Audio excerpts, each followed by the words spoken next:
اور رانا شمیم کی بہو پوتے پوتی کی درخواست کے قابل سماعت ہونے پر فیصلہ محفوظ کر لیا گیا۔ اسلام آباد ہائی کورٹ کے چیف جسٹس اطہر من اللہ نے درخواست پر سماعت کی۔ اس حوالے سے مزید تفصیلات بتائیں گے ہمارے نمائندے فیاض محمود۔ جی فیاض۔ جی، اسلام آباد ہائی کورٹ کے چیف جسٹس نے درخواست کے قابل سماعت ہونے پر فیصلہ محفوظ کیا ہے اور انہوں نے استفسار کیا کہ بتائیں کہ کون سا بینچ دباؤ کے نتیجے میں بنایا گیا تھا۔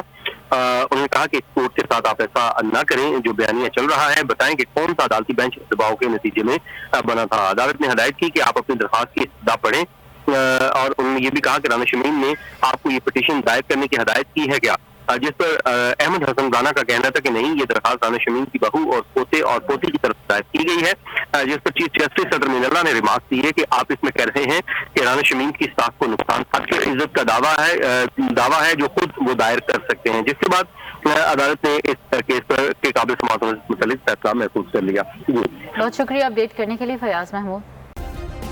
سبسکرائب کریں اور بیل دبائیں تاکہ کوئی خبر رہ نہ جائے۔